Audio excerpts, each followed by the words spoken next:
Hello friends, welcome to my channel. આજે આપણે બનાવીશું મસાલા ઓટ્સ.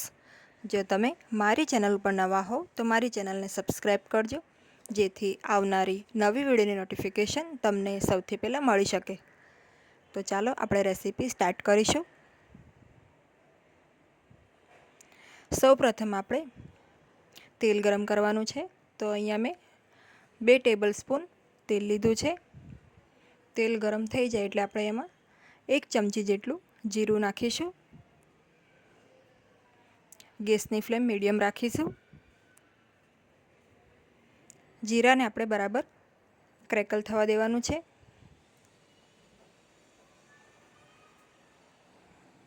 ત્યારબાદ આપણે આમાં ઝીણી સુધારેલી 1 નંગ ડુંગળી નાખીશું. તેલમાં ડુંગળીને આપણે મિક્સ કરી લઈશું. હવે આપણે આ ડુંગળીને 2 થી 3 મિનિટ થવા દઈશું.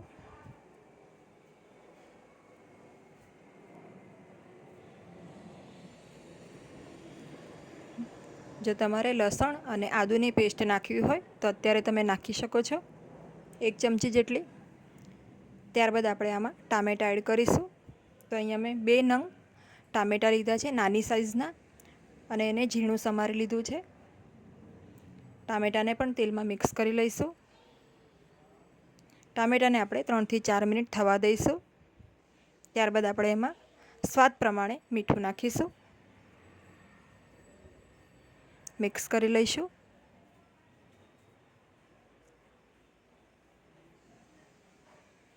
હવે આપણે આમાં વેજીટેબલ્સ નાખીશું. તો અહીંયા મેં ગાજર અને કેપ્સિકમ લીધું છે. 1 નંગ ગાજર અને 1 નંગ કેપ્સિકમ લીધું છે, એને ઝીણું સમારી લીધું છે. તમે તમારા મનગમતા આમાં વેજીટેબલ એડ કરી શકો છો. તમે ઈચ્છો તો આમાં બટેકા, મકાઈ, બીન્સ એ રીતે તમે એડ કરી શકો છો. સારી રીતે આપણે મિક્સ કરી લઈશું અને 1 મિનિટ આને આપણે થવા દઈશું મીડિયમ ફ્લેમ ઉપર. ત્યારબાદ આપણે આમાં હળદર પાવડર નાખીશું, અડધી ચમચી. 1 ચમચી લાલ મરચું પાવડર નાખીશું. સાથે 1/4 ટીસ્પૂન એટલે કે 5 ચમચી જેટલો ગરમ મસાલો નાખીશું. મિક્સ કરી લઈએ.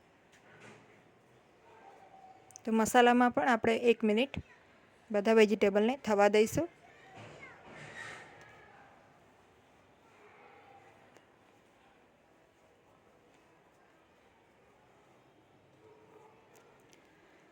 હવે અહીંયા મેં 1 કપ ઓટ્સ લીધા છે.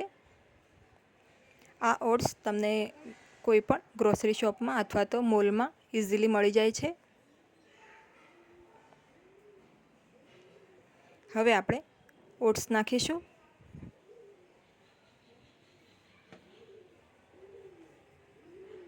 ઓટ્સને સારી રીતે વેજીટેબલ્સમાં મિક્સ કરી લઈશું.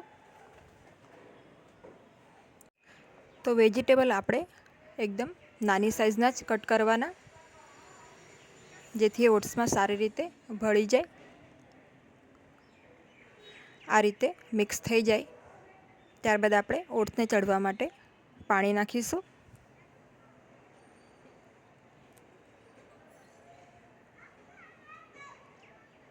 તો અહીંયા હું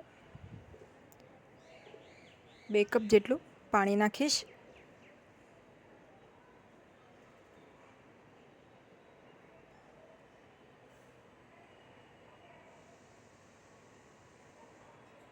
હવે આપણે મિક્સ કરી લઈશું.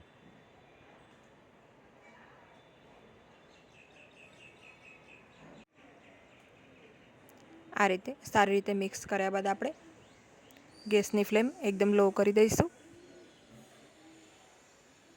અને આને ઢાંકીને આપણે 5 મિનિટ લો ફ્લેમ ઉપર થવા દઈશું.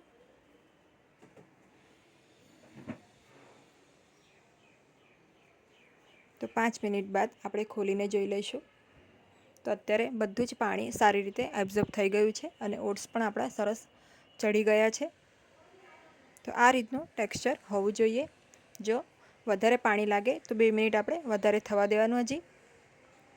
તો રેડી છે આ મસાલા ઓટ્સ. આપણે એને કોથમીરથી ગાર્નિશ કરીશું. તો આ ઓટ્સ ખૂબ જ સરસ લાગે છે સ્વાદમાં, અને જે લોકો ડાયટ ફોલો કરતા હોય એ લોકો પણ આ રેસીપી એન્જોય કરી શકે છે. તો જો તમને આજની મારી આ રેસીપી ગમી હોય તો વિડીયોને લાઇક અને શેર કરજો અને મારી ચેનલને સબસ્ક્રાઈબ કરજો. Thanks for watching.